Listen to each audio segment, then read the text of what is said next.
Welcome to MOTS, where we'll be applying the Manzer or Mosi-Thurlow scale of quantitative analysis of pop culture narrative through a binary system. Or MOTS! This podcast contains spoilers, mature content, and language. Viewer discretion advised. All right, let's get this over with.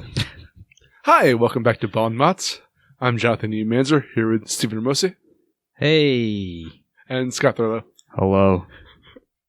And today we decided to do another episode of Netflix Roulette, where we use the random genre generator on Hamster Republic, a great website for picking random movies to watch. It's excellent for these types of things. Yes. Well, I suppose. Didn't work out for us this time. In theory. Today we got science fiction with the subgenre dystopian, which is right up our alleys, except that we ended up picking... It would be. the most derivative film in the world to discuss. Anyway, Scott, would you like to begin with the... Hold on. We didn't even say the title of the movie. That's so true. Forgettable. So it is The Last Survivors. That's right. It is incredibly forgettable. Yeah, hold on. Let this be clear. Like, that is a sign of what is to come, that we could barely remember the fucking title of this movie. Nor did we want to discuss this enough to mention the title. Anyway, Scott, funny logo. Yeah, I'm going with The Water Games. That's pretty much what happens, and Steve was probably about to tell you why. Well, I'm going to start with the brief summary first, though, which it's a YA movie, which for 2/3 of it is a fetch quest from a bad dystopian video game, and then all of a sudden it's Kill Bill. For the last 10 minutes, Kill Bill. Yes. Yeah, sure. Anyway, Steve-O, would you like to begin with for this, we're going to combine intro and body, because I think that there's no delineation between the mundanity that is this. And you'll find out why. Steve-O will tell us why. Sure. So the movie starts, and it's two people trying to survive in the post-apocalyptic Oregon for some reason. In which there's a desert. The nature of the apocalypse is that their water's running out. Right. It's a drought. It hasn't rained for years or whatever. Right. It hasn't rained for 10 years or something. It's a desert in Oregon. There's no even husks of trees anywhere, but we'll get into that later. There's two people. There's a girl, like a teenage girl and a teenage guy that are, I think, like right at the beginning, it's made somewhat clear that they're kind of running out of water, or there's very little water left in their well, and they're looking for a distributor cap for the Cessna plane, and they keep looking. I mean, I don't know exactly how planes work and cars, but I'm like, maybe somebody can write into us and tell us if you can use a distributor cap from a car on an airplane, on a Cessna. If you're listening, if you care, sure, tell us how wrong it is. The movie doesn't care either way, but as Ian said, it's a fetch quest, so really, it's just a MacGuffin. Sure. So she's the guy. It turns out at some point, somewhere in the movie, has some kind of kidney disease, and he's dying. Which no, it doesn't matter. Who cares? Like, nobody cares about this guy. You're supposed to care about him, but I don't know. I didn't. And she just keeps going out trying to find this thing. There's also a bunch of other people around. There's a kid who's like surviving on his own, who she talks to like 3 times. And there's this group of people that are controlling what's left of the water.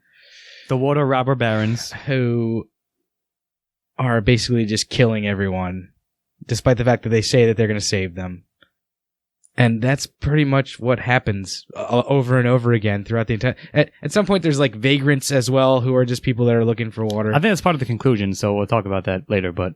Well, I mean, she does meet the one lady who, like, she gives water to, and then she wanders off and dies, but... That's true, yeah. Literally. For no purpose. She dies off screen. I feel like there's nothing in this movie that matters to any other part of this movie. I agree. It was completely meandering. So the thing is, like, eventually, like, we shortly, very, very quickly, upon starting to view this movie, we realized that it was going to be completely bland, like the most blandest thing in the world. Blanding McBlanderson, the movie. So therefore, we started making drinking games of certain things when, like, various things happened. That's right. So, like, we tried to amuse ourselves, but, like, all this to say, like, yeah, it was so goddamn boring. And we even said, like, the most damning thing I think about this, and which we'll speak about why cut up in coming up, is that if it was bad, it would have been memorable. Yeah. It was just so goddamn bland and forgettable that I'm literally forgetting about it like as we speak about it. The thing is, there's nothing to remember here. Yeah, that's what I'm saying. You're right. It's not you're forgetting anything. There's just nothing.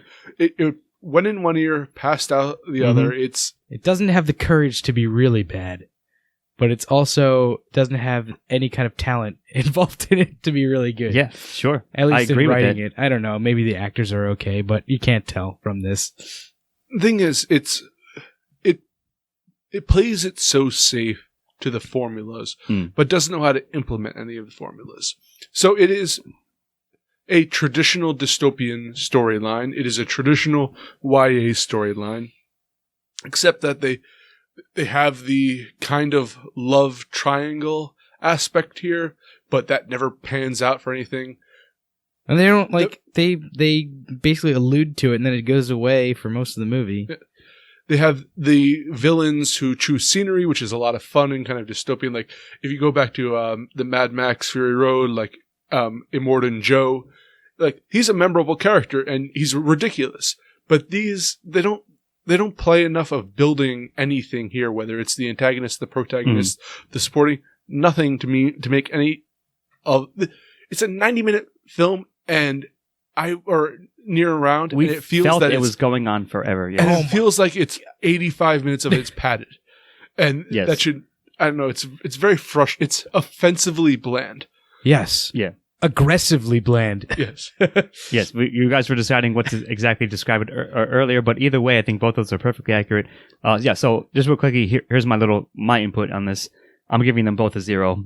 Spoiler alert. Sure. But this movie was made in 2014. It cynically, like we would say this maybe like in another like sort of light, that it feels as if they're cashing in on the the Hunger, like I said, the Hunger Games. Like my logline was allusion to that. What are the other ones? Maze Runner, like shit like that. Yeah. Right? They're like, oh, this shit is popular right now. I'll bang out a movie and try to make it, and we can capitalize on that. Except it requires talent to do that. I feel like whoever wrote this movie was like, you know what I really like? The Road. Yes, But you know what I want to do? Make a shitload of money. Let's make The Road a YA book. exactly, dude. Or I was, you know, movie. And that's like, really funny, Steve. I was considering making that my logline, but I think you're completely right about that. I'm going to split hairs with you here. I feel it's someone watched the Mad Max yeah. Fury Road. That Like I could make a YA movie out of this, and Sure, couldn't. whatever. They took aspects of those and tried to slap it together in YA terms, and it failed on all fronts, at least in terms of body and intro. Yeah, I'm giving it both of them a 0. Yes, Yeah. double yeah, 0. Yeah, 0, 0, 0, 0, 0. Okay, we're on to the conclusion with Scott. All right, which might be the most interesting part, might be the part that has like 12 minutes of actual plot and things that matter, or at least things that were entertaining to watch. So what happened is at the end of that, I'm going to call her Katniss, doesn't matter. Her character's name starts with a K. I don't mean it to be like sexist, but just forgettable. So sorry. This is the best XP I can have. I can say to you right now. Her character, Kendall is her name. fine, Kendall then. Either way, then Kendall fights off the vagrants who are actually not actually working for the big bad, for the main villain. And then within that, as that happens, her lover or her partner tries to fight them off, who's also walks with a crutch, etc. Guns him down with a bunch of with his whatever bullets he has left in his handgun. He gets murdered himself. So that's the impetus. He dies. She goes for revenge against their little compound in which they're hoarding all the water. She steals the cap from the Jeep or whatever vehicle they have that actually fits the plane. Then that everything I just said happens. She goes back for revenge. Then sees and realizes that they've enfolded the little kid from earlier into their little gang. Decides to, like, for 2 seconds of film time, I took it as a reference to Apocalypse Now. I don't even know if the film itself wanted that to happen. But in order to sneak into the compound, she sort of ducks into a murky pool of oil water and comes up covered in it, a la Captain Willard in the last scene of the big confrontation of Apocalypse Now. So anyway, so she goes in there, shoots a bunch of their henchmen. Oh, quick, we didn't even mention this. She realized one of their henchmen is the third leg of the love triangle. Another pretty boy who was trying to get with her early in the film, Yes. who sort of disappeared for a while. He tried to kiss her once, Yes. and then that was it. Yeah, she As far as the he like romance lives on another angle farm, like a nearby farm, and like whatever, blah blah blah. Traditional YA stuff. She like inadvertently kills him. Realizes, oh, it's him. Oh well, whatever. Like the movie, her character, and the movie itself does not comment, doesn't care. She has a duel with the big bad's daughter. Oh, you forgot the most important part. What? Yeah, oh, yeah, is yeah. She is there grabs anything- she. Oh yeah, Chekhov's samurai sword. Sure, whatever. I All guess. of a sudden, she is a master samurai. It is. Well, she was a master shot with a strange. shotgun too. Earlier in the film, an old guy, was buried with a samurai sword. For some reason, I don't know what his story with the samurai Don't worry, sword was. it's But visual I wish I storytelling. had seen that story of how he got that sword Mhm. and like why he had it. It's Fallout visual storytelling. It's Dark Souls storytelling. You should love that shit. Ugh. Anyways, so she has a big showdown. She takes out a bunch of henchmen and shoots the main villain in the hand. And then he gives her like a very forgettable. It's supposed to be like a World of Cardboard speech, essentially. And she just slices him up with the samurai sword, like almost like mid speech, or like right at the end of the speech. Then she has a very short duel with his daughter, and wins. And then puts the cap into the plane and takes the little kid. And the last scene is them starting up the plane, and you hear the plane like starting as the credits roll. And in my Got head anything else? canon, she takes off and then immediately crashes the plane because she doesn't know how to fly a goddamn plane. Well, But that's it was what we're the all kid hoping. piloting Yes, the we plane. were making well, jokes. the kid was like It 10 doesn't years matter. old. He also doesn't know how to. We were making jokes about all of that the whole time. As you can tell, we couldn't like just we had to get through this movie really. Okay. But, Picture the road. If you've seen it, or Mad Max, or whatever kind of post-apocalyptic thing. And then all of a sudden it turns into Kill Bill. For like 2 minutes. Yeah. It makes... Here's the thing. I was begging for something interesting to happen in this film.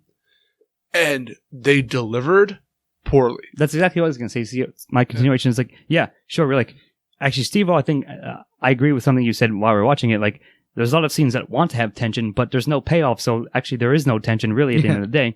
So finally, okay, big showdown scene. That's what we're kind of hoping for, waiting for. So it happens. So yes, of course, it was more entertaining relative to what happened before, which was almost nothing. So I'm going to have to give it like the softest of ones, just because at least it was something to watch that I was somewhat like at least, entertained by for like a minute or two. All right. I cannot with good conscience. I want to give this a 1 because it was interesting. I can't because it makes There's no narrative closure. narratives. I understand. You have to set something up to have closure. True. This wasn't even like it's not. If they had set up earlier or given so, she is a great swordsman, a fantastic shot. Swords woman. Yes, I'm a sexist pig. Whatever. She's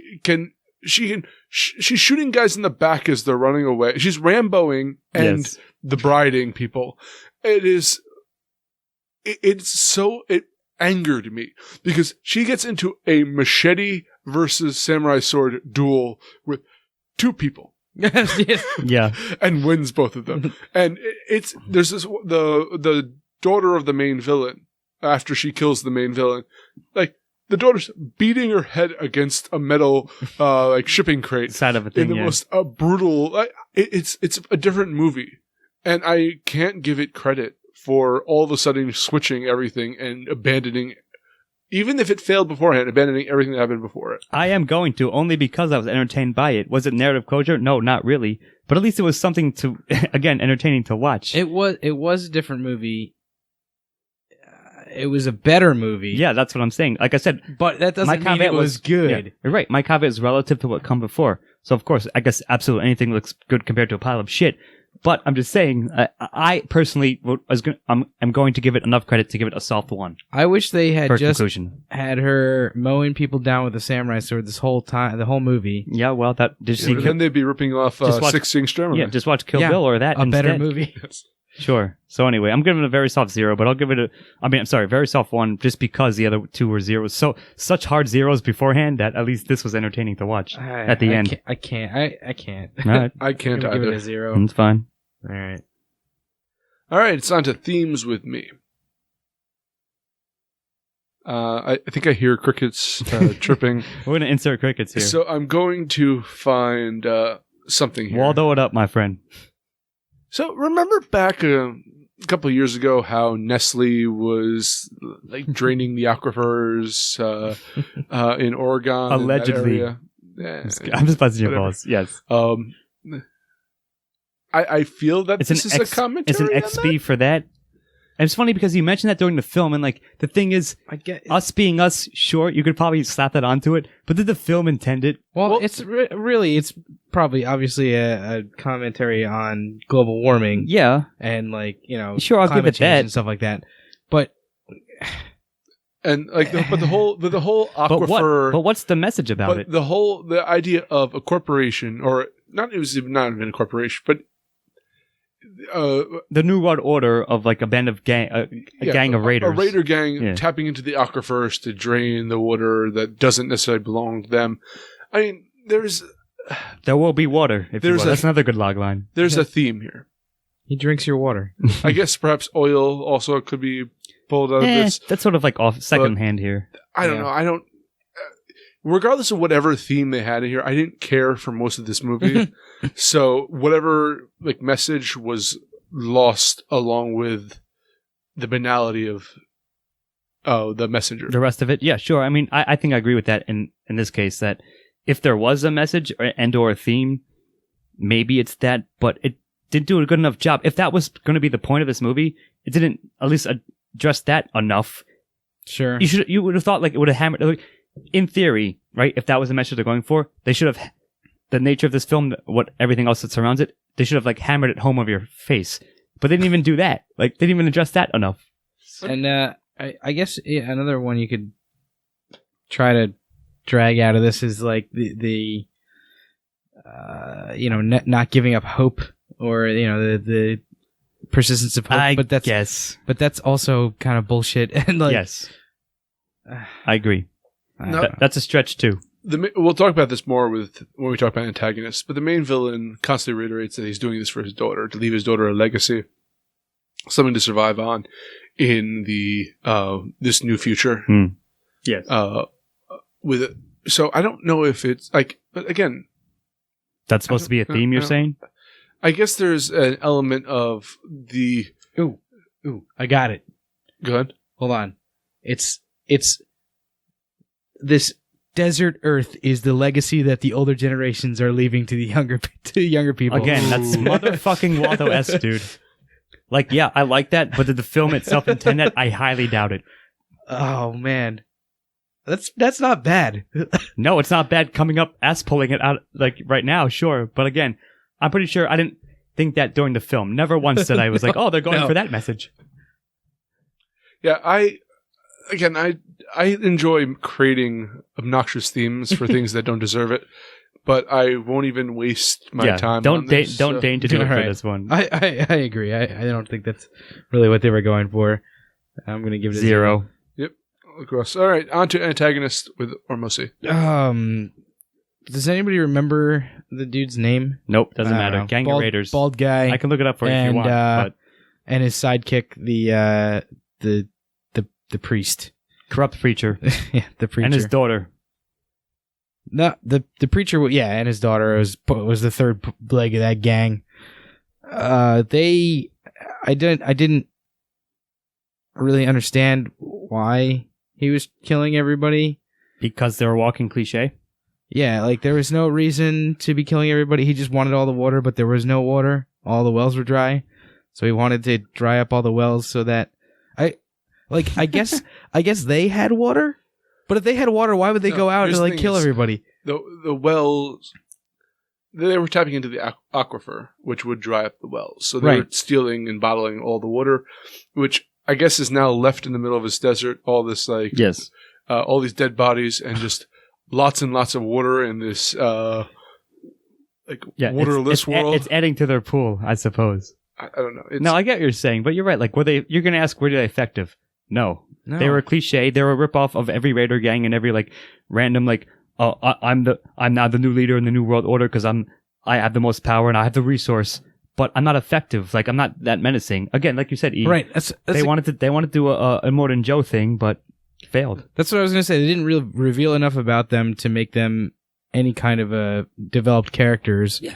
They were one-dimensional. Any of them, if you want to count them all as antagonists. And they also didn't make them nearly like evil and mustache twirling enough to make them interesting. Or have any good super evil interactions or characters. dialogue, Yeah, as we'll speak about. So exactly.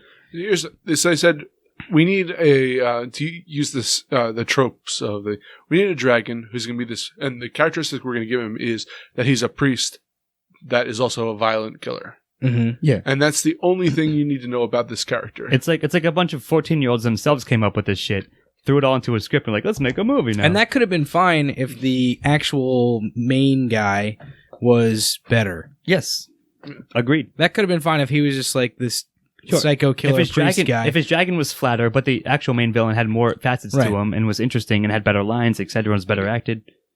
I heard the motivation of the main villain through his exposition dumps, But it was ineffectual. but I didn't understand. That's what I was his just going to motivation- say. Did you understand what the hell it was? Like, why was he doing this? Or No. why did he want everybody to just not have water?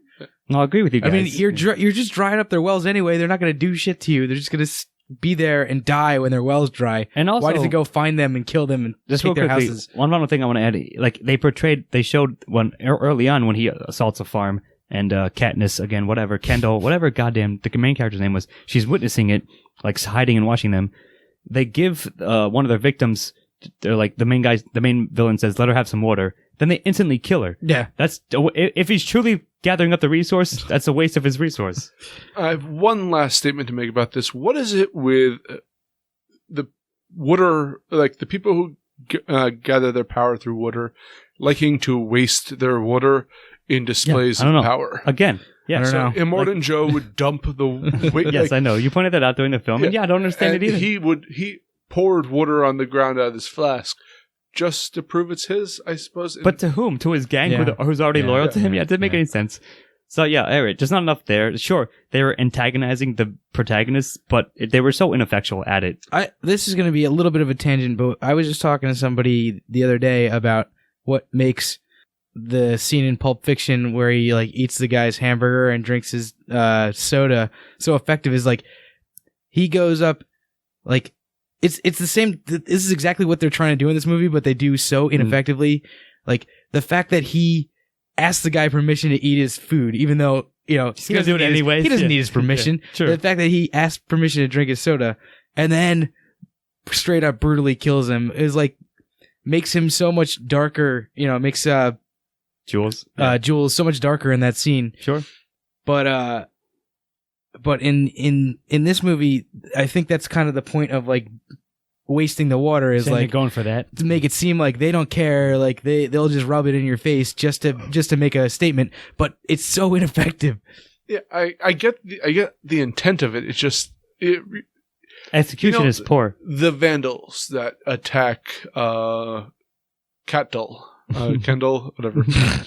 Cat doll. I like that though. So at one part, Kendall gives some basically stragglers wandering the desert wastes some water, and they thank her and like, you want to come with us? And she's like, oh no, go off. And she's holding a gun to them, and they wander off. Then they come back and basically ambush her to steal her water. They were in their 10-minute segment that they had, they were far more effective antagonists because I understood clearly what their motivations were, what they were doing. Like, and I had kind of mixed like sympathies. Sure, I I get it. understood their relation, and I also was following the story of the person they were attacking, And So it made there's that- sense. Yes.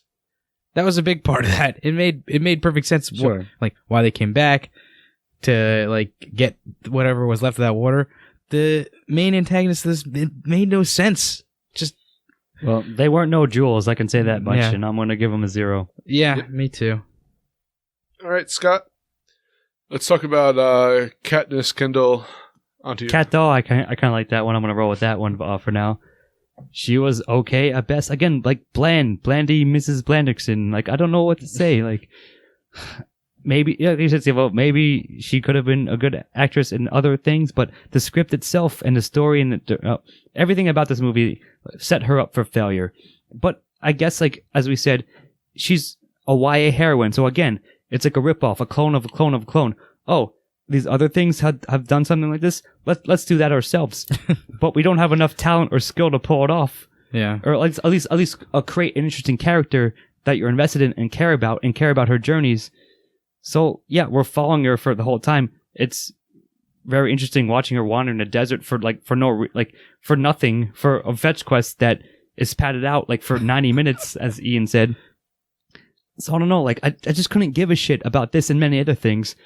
So, what do you guys got? Anything else to say about that? Do you think the other guy is supposed to be a protagonist as well? No, I don't think so. I think him in supporting. He's like her touchstone, but not an actual protagonist unto himself. She is the definition.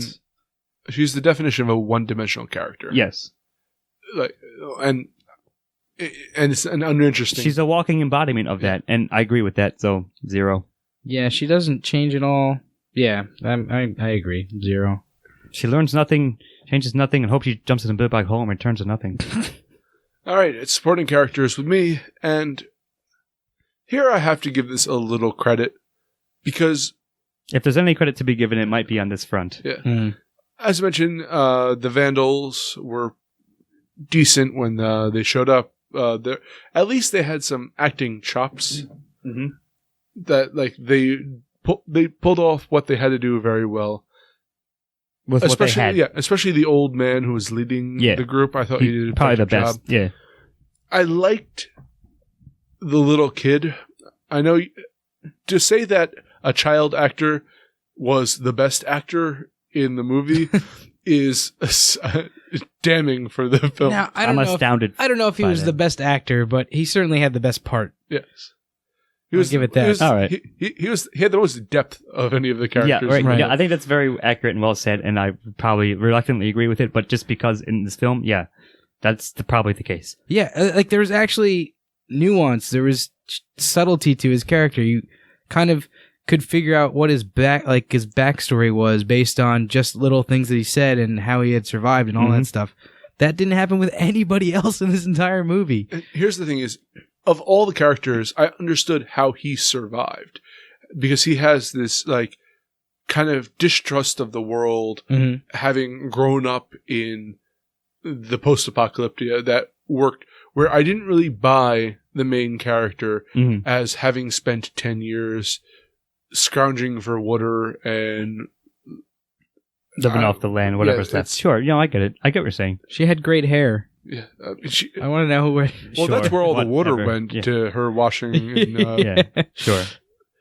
Now, her two love interests were just awful. just awful. I'm waiting for this one guy to die for 15 minutes. May I point something out? I think there's a line, if you guys recall, she herself was waiting for about like towards the tail end of the body, leading to the conclusion.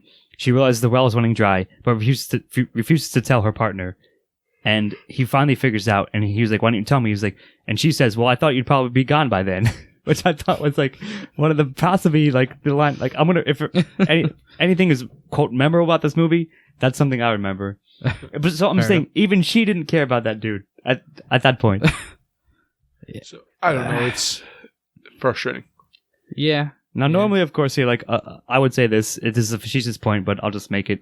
I like the villain's daughter because she was a very cute redhead. But does her character well-rounded or mean anything? No, and nobody else is really right. Yeah, probably even the kid had the best like implied backstory, and the scenes in which he was in, like you can understand his motivation and so forth and how he survived.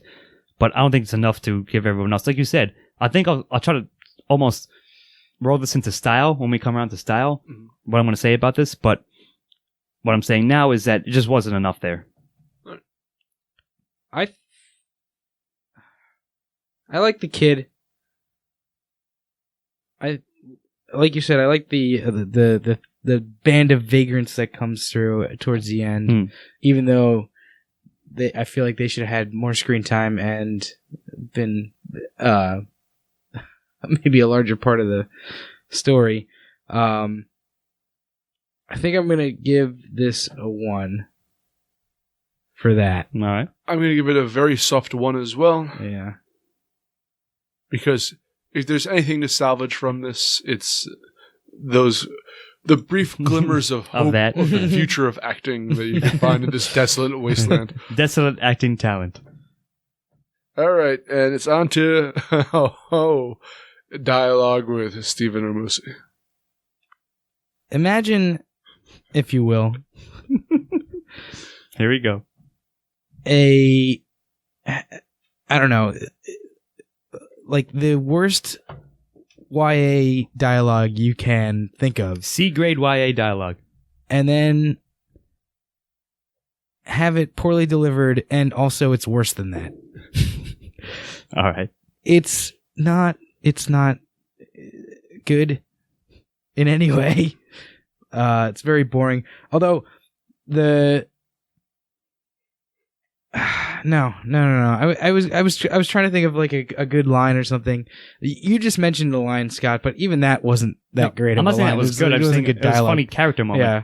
But I mean, agree with everything you said. And here's what I'd say: like the first 10 minutes or so, like during the intro, there was very few lines of spoken dialogue, and I was like, all right, you know, if they're going for like a sort of a drive kind of thing, I kind of be okay with that. But no, the second people start interacting and opening their mouths, my brain just turned off, just got numb. Scott, you made a point when we were watching this that this one character, I think it was either the preacher or the boss of the crew, like, you know, in this desolate wasteland, this guy's still finding scenery to chew. Yeah, it's a creature for sure. Yeah.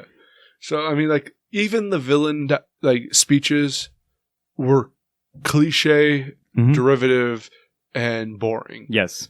And I have to give this a very strong This zero. is the Mostly the boring, hardest yeah. zero so far, I think. Yeah, zeros. All right, Scott, style with you. All right, so as Ian sort of mentioned before, I'm not saying it's a difficult question, but it may be more so than it deserves to be on the surface, because I generally like the aesthetic of a wasteland in the desert, even though it's supposed to be Oregon, but Oregon's now a desert. Fine, there's a drought, whatever. There's 0 trees somehow. Fine, you can take that all sort of on the faith and the setup of the movie. But as we said, it's almost as if it was like a less interesting side quest in a Fallout game. It's specifically New Vegas or something like that, right? Which would be fine in a game, but to make a movie of that is not quite interesting. However, I do think the cinematography was like fairly decent overall. Yeah, I have to agree. I liked it. Like some of the shots were quite good. Like the sort of the vistas again, like just huge, like sweeping shots of the wasteland and like the people trudging through it, and even the ruined farmhouses and so forth and all that. The compound was fine. It was not bad. And I'm gonna sort of preempt Steve-O, and feel free to like, you know, continue on. And I was saying to you guys during it, the soundtrack was fine. It wasn't memorable or anything, but I think it was fitting. And I think I would enjoy listening to it if it was just the soundtrack itself and not attached to this film. I think that the cinematography for this was the strongest part of this movie. I might agree with that as well. And the shots were, I mean, the landscape was pretty obvious, very desert. I mean, it looks like they shot this in Utah or something, but they were good shots. They were, you know, they set the mood pretty well. It was everything else that let us down. No, that's funny. I agree. And I will say this. I'll mention one more thing. Again, costume design. Yeah, it's derivative. The Raiders were like wearing like gas masks and like sort of like sackcloth armor and so forth. Yeah. But I kind of like that. I'm kind of a sucker for that. But yeah, that's an aesthetic that we like. Yeah. So I mean, we all here like. I'll give it enough credit. I'll probably give it like a solid, maybe softish one, but probably a stronger one than versus everything else we just said. Yeah. Yeah, there was definitely some artistic effort that went into this, which perhaps is the only effort that went into this. Set designer and cinematographer, good on you. The issue I have was I was hoping that it would at least explore the genres it's trying to ape. I'm going to say ape. Yeah, ape is actually a really good term for that. Perfect term. Like, if they did something interesting and unique, and again, I guess setting a YA novel in a post-apocalyptic like wasteland is somewhat unique, but it didn't work. Or maybe it was that they thought in 2014. Yeah, No, it's not. Yeah, there was nothing that was Actually original unique in about this it. Yeah. work. And that's probably its greatest sin, but I think that there are some really neat shots in here. And Sure. you know what it reminded me of quite a bit of? Scott, you were playing the Mad Max game. Mm-hmm. And Yeah, it okay. had a lot of, like, the idea of, we were joking throughout this that it's, she stumbled upon this location, so on the map, all of a sudden it appears like, Yeah, she found the ruined car with the contributor, whatever part she was looking for. Yeah, location undiscovered. Yeah, Burnt out Jeep discovered. yeah, exactly. but it had that kind of weird thing of having the wasteland with small set pieces dotted in this area, which for the most part they kept consistent with time frame of traveling distances and like that. Yeah. So I have to give it enough credit for that to give it a 1. Exactly. I'll probably do the same. Yeah.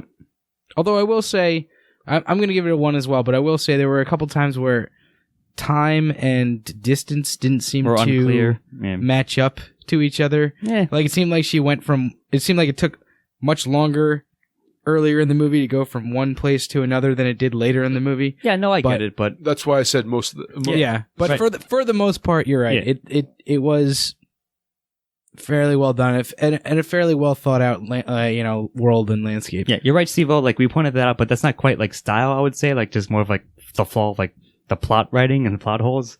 In terms of that, I don't want to get into conversation, like a discussion about it, but yeah, we pointed out, we noticed it. However, overall, I think the style itself deserves a softer, solid 1. Mm-hmm. All right, we're on to the final recommendation with me, which I say I recommend not seeing this movie. So, yeah. It's a good phrase of it. I would just say, don't see this movie, skip it.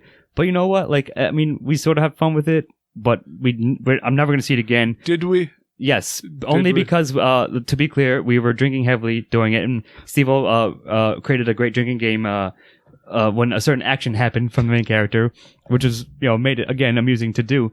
But you're right, like, it's completely forgettable, and I'm going to literally forget about this as soon as we're done this episode. So yeah, like, listen to our episode instead of seeing this movie, and now you know everything you need to know about this movie. Actually, if you watch the movie, every time the main character looks at anything through a telescope, through a makeshift, drink. Yeah, through a makeshift periscope, drink, you'll be more entertained than you would otherwise. Now, what I'm going to say about this is I was really hoping when we put this movie on that it would be something that we could make fun of, and I was hoping for something like really bad, and it wasn't. It couldn't even muster that. Yeah. It was just completely forgettable, as we've said already. I like the way you phrased it, Ian. I recommend not seeing this movie. So that's it for me. That's a 0. Yeah, skip it. If you listen to our episode, you have now seen Last Survivors, Lone Survivors, whatever the fuck it's called.